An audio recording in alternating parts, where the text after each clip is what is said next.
चिंतन श्री गुरुदेव दत्त श्री स्वामी समर्थ तुम्हा सगळ्यांचं आपल्या चॅनलमध्ये खूप खूप स्वागत आहे. मी शीतल तुमच्या सगळ्यांचं आपल्या चॅनलमध्ये स्वागत करते आणि आजच्या व्हिडिओला सुरुवात करते.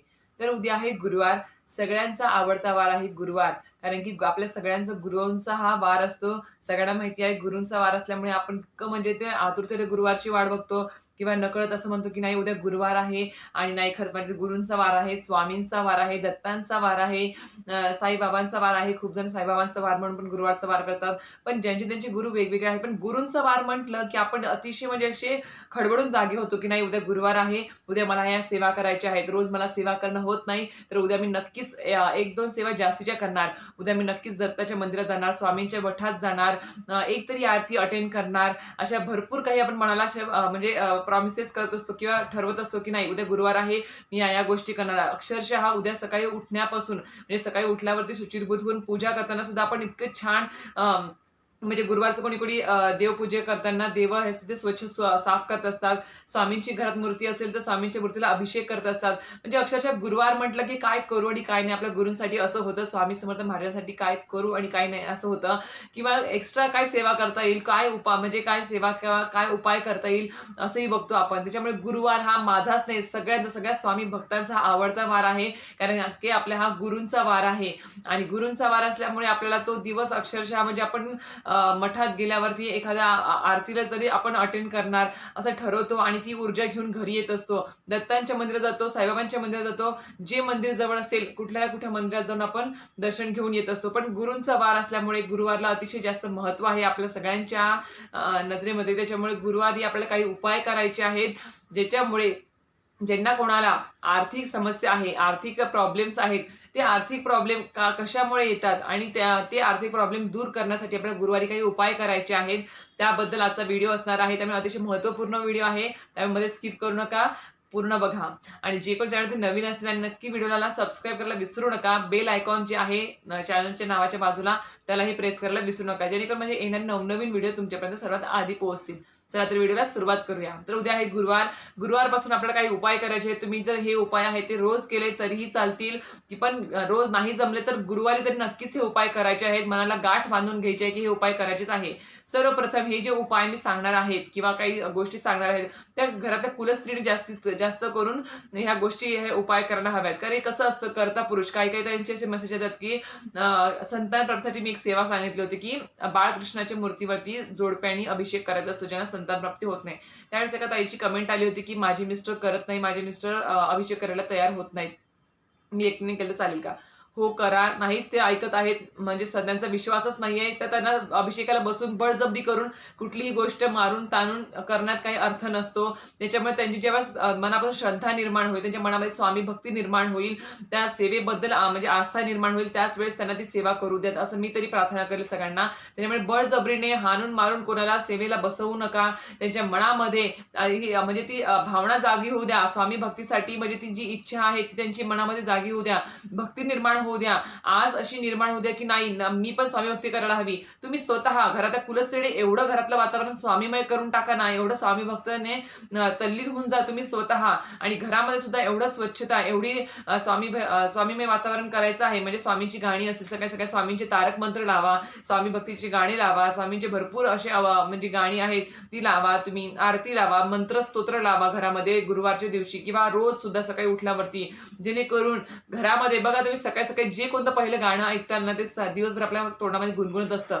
तसं तुम्ही करून बघा. घरामध्ये जे कोणी नास्तिक आहेत ना किंवा जे कोणी देवपूजा करत नाही किंवा सेवा करायला नाही म्हणतात, तुम्ही खरंच हे उपाय करून बघा. घरातल्या कुलस्त्रीने खंबीर राहा फक्त. तिने आज सोडायची नाही. असं नाही की बा ते माझ्या घरातले मिस्टर करत नाहीत किंवा ते करत नाहीत म्हणून मी पण नाही करणार किंवा नकोच ते करायला, त्यांना जमत नाही असं करू नका. तुम्ही स्वतः खंबीर राहा. स्वतः ठरवा, मनाशी गाठ बांधून घ्या की नाही मी स्वतः सेवा करायला सुरुवात करणार. भरले किती अडथळे येऊ देत. तुम्ही जेव्हा खरं सांगते जिथे इच्छा असेल ना तिथे मार्ग सापडतोच आणि स्वामी महाराज सुद्धा पाठीशी, दत्त महाराज सुद्धा पाठीशी उभे असतात. त्याच्यामुळे तुम्ही स्वतः कुलस्त्रीने घरातल्या ठरवा की नाही मी सेवा करणार आणि घरामध्ये एवढं स्वामीमय वातावरण करून टाकणार की घरामधल्या प्रत्येकाच्या मुखात स्वामींचं नाव आल्याशिवाय राहणार नाही. घरामध्ये उठल्या उठल्या तारक मंत्र लावा. मी सुद्धा घरामध्ये उठल्यावर कधी कधी स्वामींची गाणी वगैरे लावते. त्यावेळेस माझी लहान मुलगी आहे ती सुद्धा गुणगुणत असते ते गाण्यानंतर दिवसभरामध्ये. आपल्या तोंडामध्ये ते गाणं दिवसभर राहतं आणि नकळत का होईना स्वामींचं नाव आपल्या मुखामध्ये येतं, दत्तांचं नाव आपल्या मुखामध्ये येतं. त्याच्यामुळे भले मिस्टर आपले ऐकत नाहीत किंवा अपेक्षा करणं पण काही काही आपली चुकी असते, कारण की त्यांना बाहेरची कामं असतात, मिस्टरांना धावपळ असते आणि तेवढं लांब जाऊन कामावरून परत येणं, आपण त्यांच्याकडून त्यांच्या मनाने त्यांची तयारी होऊ द्या, की ते पण स्वतःहून त्यांनी सेवेला बसू द्या. एक माळेपासून ते सुरुवात करतील किंवा 11 वेळेस म्हणून सुरुवात करतील, पण कधी ना कधी सुरुवात करतील. त्याच्यामुळे तुम्ही स्वतः फक्त कुलस्त्रीने खंबीर राहा, कडक म्हणजे असं ठरवा, निर्णय घ्या की नाही मी स्वामींची सेवा सोडणार नाही. कसं असतं, आपण जी काही सेवा करतो अर्धांगिनी, जी आपण अर्धांगिनी आहोत आपल्या म्हणजे पतीची, त्याच्यामुळे कसं असतं आपण जे काही सेवा करतो त्याचं अर्ध पुण्य आपल्या मिस्टरांना मिळतच असतं. त्यांच्यामुळे त्यांचं धावपळीचं आहे, त्यांना घराच्या बाहेर जावंच लागतं, काम करावंच लागतं मिस्टरांना. त्याच्यामुळे त्यांच्याकडून जेवढी होईल ते तेवढं देतील. त्यांचं 100% नाही देऊ शकले पण थोडं तर होईना ते सेवेमध्ये सहभाग घेतीलच. एक माळ करतील, थोडासा मंत्र जप करतील. नाही रोज जमलं गुरुवारी किंवा रविवारी त्यांच्याकडून पूर्ण पाठ वाचून घ्या. यांना सांगा की हे पाठ पूर्ण स्वामीच्या सारमध्ये 3 अध्याय किंवा तारक मंत्राचं 11 वेळेस पठण करणं असेल, ह्याच गोष्टी करायला सांगा. त्याच्यामुळे ते हळूहळू का होईना तारक मंत्राचं तीर्थ तयार तुम्ही करा. घरातल्या कुलस्त्रीने तीर्थ कसं करायचं, तारक मंत्राचं तयार हे माझ्या चॅनलवरती आहे, तुम्ही जाऊन बघू शकता. थोडंसं पाणी घ्यायचं, फुलपात्रवर पाणी घ्या, त्याचे हात ठेवून 11 वेळेस तारक मंत्राचं पठण करा, स्वामींची एक माळ जप करा आणि ते तीर्थ करायला सगळ्यांना प्यायला द्या. बघा खूप जास्त फरक पडेल. फक्त श्रद्धा हवी. जी काही सेवा, जे काही आम्ही उपाय सांगू त्या सगळ्यांवर फक्त श्रद्धा हवी, मनामध्ये स्वामी भक्ती हवी. बघा सगळ्या उपायांवरती 100% आम्हाला म्हणजे अनुभव येतोच. कसं असतं ना, तुम्ही म्हणता की आम्ही उपाय करतो पण आम्हाला अनुभव येत नाही. कसं असतं, थोडंफार आपलं प्रारब्ध पण असतं मागचं जन्मीचं, त्याच्यामुळे कर्म असतात, वाईट कर्म आपले कुठे ना कुठे, त्याची ती सगळी कर्म धुतल्याशिवाय, ते सगळं प्रारब्ध गेल्याशिवाय आपल्याला मार्ग सापडत नसतो आणि आपली इच्छा पूर्ण होत नसतात. त्याच्यामुळे थोडा पेशन्स ठेवा, थोड्या सहनशक्ती ठेवा आपण, कारण की एवढ्या चुका केलेल्या असतात ना मागच्या जन्मी, एवढे कर्म वाईट असतात आपली, की आपण म्हणतो की नाही मी या जन्मी कोणाचं वाईट करत नाही, कोणाला वाईट शब्द बोलत नाही, चांगला राहतो, कोणाचं काही वाईट केलं नाही. पण कसं असतं, आपलं प्रारब्ध, आपलं वाईट कर्म ते आपल्याला पूर्ण धुवून काढायचं असतं आणि या सेवे ज्यावेळेस सुरुवात करतो, सेवेमध्ये येतो, त्यावेळेस थोडं थोडं होऊन कमी होऊन जातं आणि मग आपल्याला बरोबर मार्ग सापडतो आणि आपलं स्वच्छ मनाने जी काही सेवा करतो पटकन लागू व्हायला सुरुवात होते. त्याच्यामुळे आधी प्रारब्ध आपलं जायला हवं, पूर्ण पुसून जायला हवं, वाईट कर्म पुसून जायला हवी, तेव्हा आपल्याला त्या सेवेचं फळ मिळायला सुरुवात होते. तर आपल्याला गुरुवारी काही उपाय करायचे आहेत. तर तुम्हाला माहिती आहे की आपल्याला आर्थिक प्रॉब्लेम्स काय येतात आपल्या आयुष्यामध्ये किंवा आर्थिक अधोगती का होती आपली, कारण की ज्यांचं गुरुबळ स्ट्रॉंग असेल, त्यांचा गुरुबळ जर स्ट्रॉंग असेल, त्यांना आर्थिक प्रगती भरपूर होते, त्यांच्या घरामध्ये लक्ष्मी प्राप्तीसाठी भरपूर मार्ग सापडतात, त्यांना भरपूर आर्थिक प्राप्ती होत असते त्या ज्यांचं गुरुबळ स्ट्रॉंग आहे. आणि हा 100% अनुभव आलेला आहे लोकांना. आणि ज्यांचं गुरुबळ खूप कमकुवत आहे, खूपच म्हणजे गुरुबळ त्यांचा म्हणजे काहीच नाही, अधोगत म्हणजे कमी आहे गुरुबळ, त्यांना अधोगती येते आर्थिक प्रगतीमध्ये, त्यांना कुठल्या प्रकारचे आर्थिक प्रॉब्लेम्स येणारच, म्हणजे कुठलेही असू देत. मग त्यांची महिन्याच्या अखेरीस त्यांचे पगार जो आहे तो पुरणार नाही, काही ना काहीतरी संकट येणार, आजारपण येणार आणि ज्याच्यामध्ये आर्थिक नुकसान होत राहणार. अशा प्रकारे उद्योगधंदे आहेत, खूप मेहनत घेतात पण प्रगती होत नाही आहे, मार्ग सापडत नाही आहे. अशा प्रकारचे मार्ग म्हणजे अशा प्रकारची समस्या निर्माण होतात. त्याचबरोबर घरामध्ये पती पत्नींचा वाद असणे, घटस्फोटापर्यंत गोष्ट जाणे किंवा विवाह न जमणे, या सगळ्या ज्या गोष्टी आहेत त्या कुठं ना कुठं गुरुबळ स्ट्रॉंग नसल्यामुळे सुद्धा ह्या गोष्टी उद्भवतात.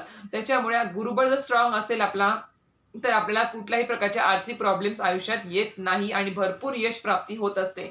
तर गुरुबळ कमकुवत होण्याचं काय कारण आहे ती पण सांगते. गुरुबळ कमकुवत होण्याचं काय, सर्वात प्रथम खूप जणांचे तुम्ही तोंडून ऐकलं असेल की गुरुवारी केस धुवू नये. तर खरंच आहे, गुरुवारी केस धुवायची नसतात. असं म्हणतात की गुरुवारी जर केस धुतली, डोक्यावरून पाणी घेतलं, तर गुरुबळ आपला हा कमकुवत होण्यास सुरुवात होऊन जाते. त्याच्यामुळे गुरुवारी आपल्याला डोक्यावरून पाणी घ्यायचं नाही आहे. काही कारण असेल, तुम्ही बुधवारी नॉनव्हेज खाल्लं असेल किंवा तुमच्याकडून ब्रह्मचर्याचं पालन झालं नसेल आणि तुम्हाला गुरुवारी डोकं धुवायला लागलं असेल, तर तुम्ही डोकं धुवू नका गुरुवारी, कारण की गुरुवार हा आपला कमकुवत होत जातो. त्याच्यामुळे गुरुवारी डोकं धुवायचं नाही. अदर डे जर तुम्ही डोकं धुवू शकता, डोक्यावर पाणी घेऊ शकता, पण गुरुवारी घ्यायचं नाही आहे, हे बरोबर आहे. दुसरं कारण, घरामध्ये गुरुवारच्या दिवशी तरी आपल्याला जाळी जळमटी, साफसफाई आपण जी काढतो, घरामध्ये भरपूर साफसफाई काढतो, ती काढायची नाही आहे. घर स्वच्छ करू शकता, लादी पुसणे, झाडू करणे नॉर्मल करू शकता, पण घरामधली अडगळ गुरुवारी बाहेर काढायची नाही आहे. घर स्वच्छ जाळीजळमटी काढायची नाही आहेत. ही सगळी कामं आपण शनिवारीच करतो, ती शनिवारीच करायची असतात. घरातली जी दारिद्र्यता आहे ती बाहेर काढायचं काम शनिवारी करायचं आहे, गुरुवारी करायचं नाही आहे. घरातली कुठलीही वस्तू कचरेवालीला आपल्याला गुरुवारच्या दिवशी तरी द्यायची नाही आहे. म्हणजे आपण म्हणतो ना टाकून देणे किंवा कचरेवाल्याला देऊन टाकू असं म्हणतो, त्या वस्तू द्यायच्या नाही आहेत गुरुवारी. याच्यामुळे सुद्धा अधोगतीला सुरुवात होते आणि गुरुबळ कमकुवत होतो. त्याचबरोबर तुम्हाला गुरुवारी मद्यपान करायचंच नाही आहे. कुणीच असो, कोणीही असो, घरामध्ये मद्यपान, घरात कुलस्त्रीने खंबीर राहा. फक्त घरामध्ये मद्यपान असेल किंवा मांसाहार असेल हा गुरुवारी करायचाच नाही. अदर दिवस आहेत ना, इतर दिवस आहेत त्या दिवशी करा, पण गुरुवार हा गुरूंचा वार आहे आणि गुरुवारी गुरुबळ हा आपला स्ट्रॉंग होण्यासाठी गुरुवारच्या दिवशी आपल्या घरामध्ये मद्यपान मांसाहार बिलकुल करायचा नाही आहे.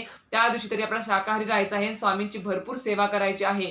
त्याचबरोबर या दिवशी तुम्हाला सांगितल्याप्रमाणे कुठलेही वाईट काम असेल, कुठलेही वाईट कृत्य असेल ते गुरुवारी करू नका, कारण की गुरूंचा वार आहे आणि आपलं गुरुबळ कमकुवत होण्यासारखे कुठल्याही गोष्टी करायच्या नाही आहेत. तुम्हाला कारण करायला असेल की गुरुबळ आपला का कमकुवत होतो आणि गुरुबळ जर स्ट्रॉंग करायचं असेल त्याच्यावरती पण उपाय सांगणार आहे. तर सर्वप्रथम हे बघा, गुरुबळ स्ट्रॉंग करायचं असेल तर सर्वात प्रथम स्वामींची सेवा. स्वामींची सेवेशिवाय पर्याय नाही. स्वामींची सेवा तर सगळ्याला करायची आहे. मी तर सगळ्यात प्रथम सांगेल की स्वामींची रोज नित्य सेवा करा. 11 माळी स्वामी समर्थांचा जप, 3 स्वामीचे सारामध्ये 3 अध्याय, 1 माळ गायत्री मंत्र, नंतर आपली जी दुर्गा सप्तशतीचं जे पोथी आहे त्याचे 2 अध्याय हे वाचायला सुरुवात करा घरातल्या कुलस्त्रीने. आणि घरातल्या कर्त्या पुरुषाने मल्हार सप्तशतीचे 2 अध्याय, नाही रोज शक्य, खंडोबाचा वार आहे रविवार, त्या दिवशी पूर्ण पोथी तुम्ही पूर्ण पाठ वाचा. कुलस्त्रीला रोज नाही दुर्गा सप्तशतीचे 2 अध्याय वाचणे शक्य, मंगळवारी रोज पूर्ण पाठ वाचा. पण करा, ह्या सेवा करा.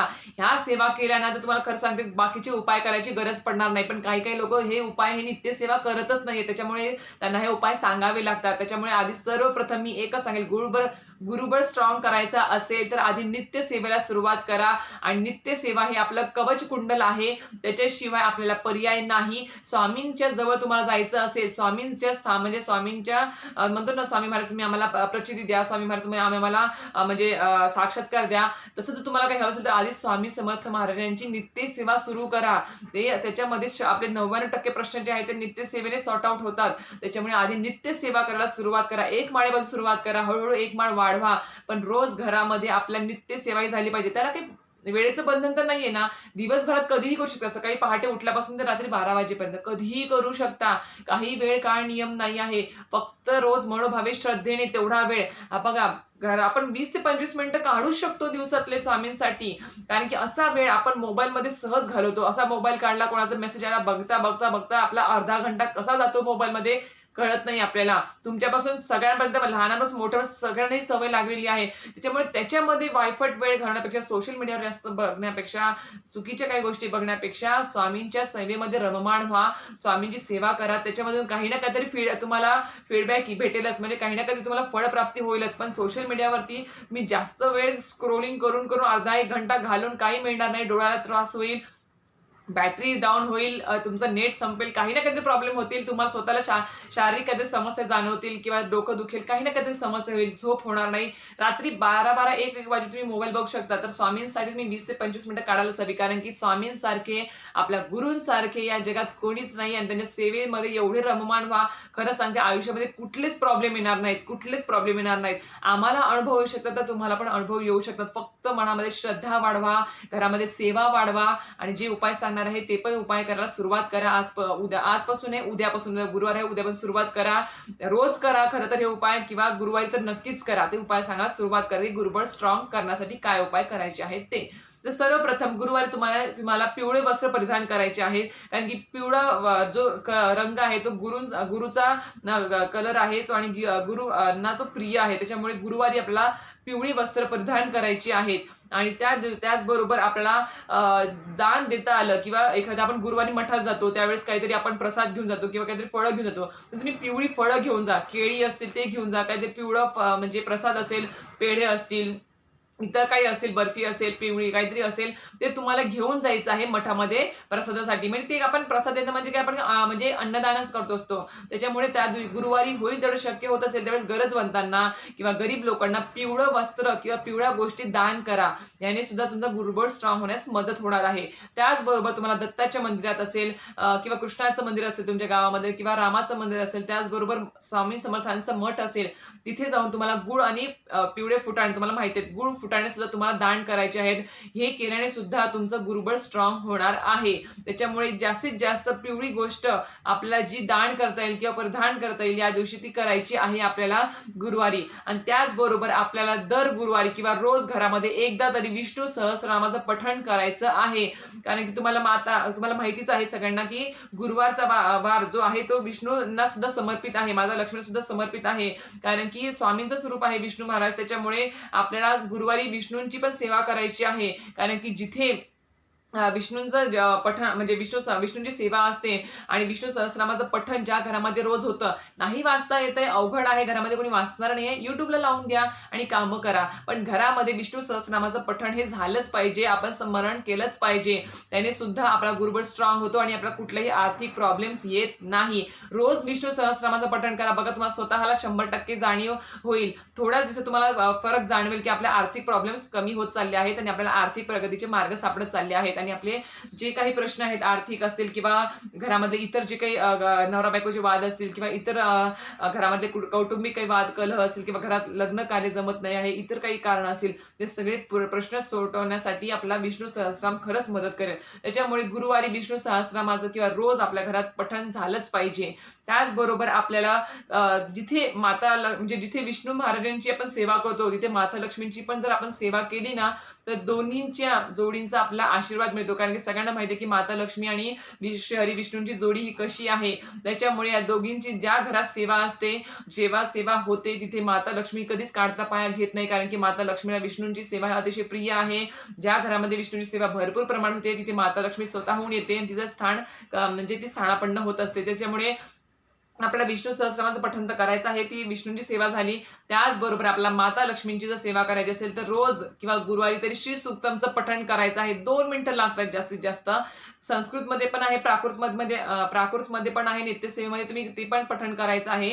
आणि अशा प्रकारे माता लक्ष्मी आणि विष्णूंचा आपल्याला आशीर्वाद प्राप्त होईल आणि आपला गुरुबळ भरपूर प्रमाणात स्ट्रॉंग होण्यास मदत होईल. त्याच्यामुळे तुम्हाला आजच्या व्हिडिओमध्ये कळालं असेल की आपल्याला गुरुबळ आपला कमकुवत का होतो, त्याचे काय कारण आहेत, त्याचबरोबर गुरुबळ स्ट्रॉंग करण्यासाठी आपल्याला काय उपाय करायचे आहेत ते पण कळालं असेल. पण हे तर उपाय कराच, पण त्याचबरोबर गुरुबळ स्ट्रॉंग करण्यासाठी पण त्याचबरोबर गुरूंची सेवा करायला विसरू नका. सर्वप्रथम आपल्या गुरुची नित्य सेवा आहे ती सेवा करा, दिवसभरात कधीही करा. आणि सगळ्यांना सांगते, हात जोडून विनंती करते की स्वामींची नित्य सेवा भरपूर पारायण करा, भरपूर मोठमोठे ग्रंथ वाचा, इतर सेवा उपाय सगळे करा. पण त्याच्या आधी रोज नित्य सेवेची सवय स्वतःला घालून घ्या. एक मनाला म्हणजे असं गाठच बांधून घ्या की रोज नित्य सेवा चुकवणारच नाही. स्वामींना शब्द द्या आणि नित्य सेवा चुकवू नका.